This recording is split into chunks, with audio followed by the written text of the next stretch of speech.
एक Alexander the great, जिसे सिकंदर भी कहा गया,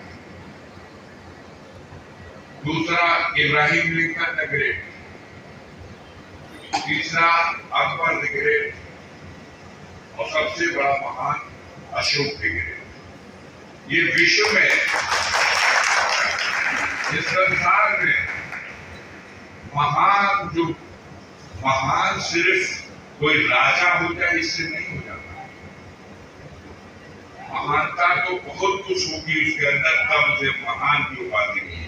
राजा दुनिया में तो सैकड़ों देश है, हर देश में हर समय कोई राजा रहा, लेकिन सदियां गुजर गई, महान का उपाधि मात्र 4 दिखाते हैं, उनमें से एक सम्राट अशोक। लेकिन हम तो इतिहास के छात्र हैं, एमए भी इतिहास से किया है, इसलिए भली भांति इतिहास पढ़ा। अब ये सब्जेक्ट हमारी नई पीढ़ी में नौजवानों की पसंद नहीं है, क्योंकि इस सब्जेक्ट का जो विषय है वो गुजरे हुए जमाने की यादों को ताजा कर सकता है, आपके सामने रख सकता है, परोस सकता है, लेकिन आगे के जीवन के लिए रोजी रोटी का साधन नहीं बन सकता। और आज की आधुनिक शिक्षा शुद्ध रूप से व्यवसायिक शिक्षा होकर के रह गई। तो जो इतिहास है वो गौरवशाली इतिहास है। दुनिया के अन्य लोग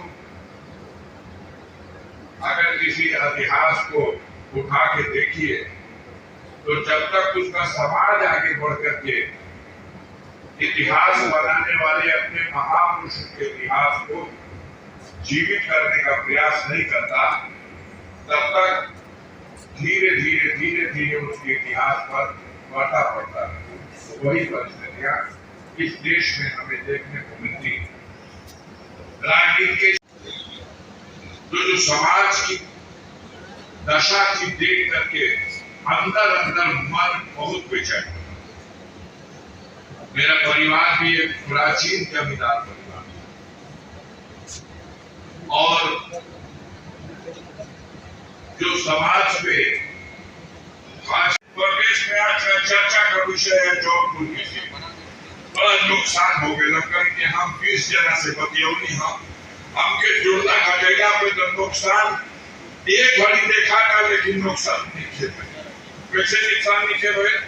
टिकट बदला के लिया तो टिकट आ गई, उसमें हर विज्ञान पब्लिक में नहीं ओपन किया जा सकता।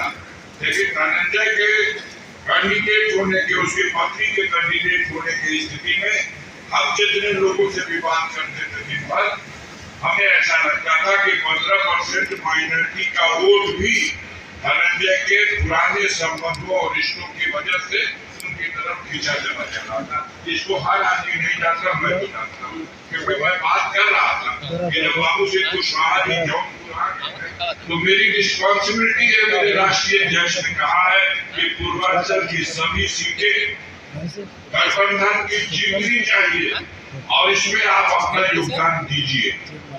तो हम लोग बात करते थे, चलते रहते गाड़ी में बात करते रहते, तो हमें ये आभास हो रहा था कि जिस तरह से छोड़ के हर तरफ से गठबंधन का वोट पड़ रहा, ये धनंजय सिंह एक ऐसा कैंडिडेट है कि जिसके व्यक्तिगत संबंधों की वजह से वहाँ माइनॉरिटी के भी लगभग 15% हो सकता है, 17 और 18-20% तक भी। ये वोट अभी सहमत नहीं था बाबू सिंह कुशवाहा को देने के लिए, बातचीत के रास्ते से ये बात निकल गई।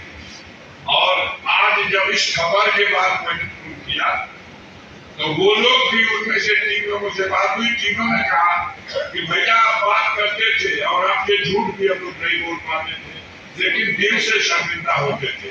और आज कांटा निकल गया, अब 100% लोग जो कम्युनिटी का इधर उधर भी था वो सब का सब उस घाटे को हम लोग पूरा कर देंगे। उस घाटे को जो उनके हटने से और श्याम यादव जी के आने से नुकसान दिखाई दे रहा, उस घाटे को जो कोर्ट का बंटवारा था, अब वो बंटवारा नहीं होगा, हम लोग पूरा करते हैं।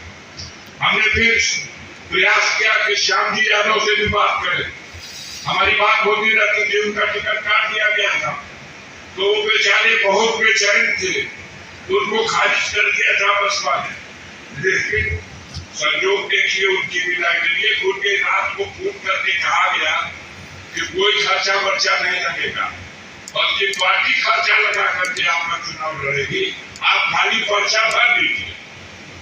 तो थोड़ी देर तक तो विचलित थे बेचारे, लेकिन अब विदाई का भाग्य सिंह टूट जाए तो मैं छोड़े लगा क्यों, तो लगता है वो आज पर्चा भर, लेकिन कंफ्यूज है, बहुत कंफ्यूज है। अभी तो पर्चा भर देता हूँ, पर्चा उठाने का समय तो 17 तारीख तक है, लेकिन मैं अपने सहयोगियों से, मित्रों से और अपने शुभचिंतकों से पूछूंगा भी, मेरा भी पैर हिल रहा है। ऐसी लड़ाई जब थक गई है तो सपा के खिलाफ हमारा पर्चा भरवा करके हमको तो लगता है कहीं पर नहीं छोड़ा जाएगा।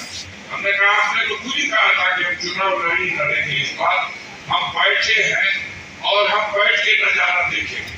अब आज अंतिम दिन है पर्चा दाखिल होने का। जौनपुर हम लोग से एक राउंड पहले वोट पड़ेगा, 6वें राउंड में, तो कैंडिडेट के पर्चा तो आज हो सकता है भरने का हो, लेकिन बड़ा नर्वस है, बहुत नर्वस। तो मेरे साथियों, ये जो चुनाव में इस बार गठबंधन के दलों ने, कांग्रेस पार्टी ने, समाजवादी पार्टी ने, वामपंथी दलों ने, जन अधिकार पार्टी ने ये मोर्चा बना करके जो लड़ने का फैसला लिया, तो और कहीं देश में कितना असर होगा वो तो बात अपनी जगह है।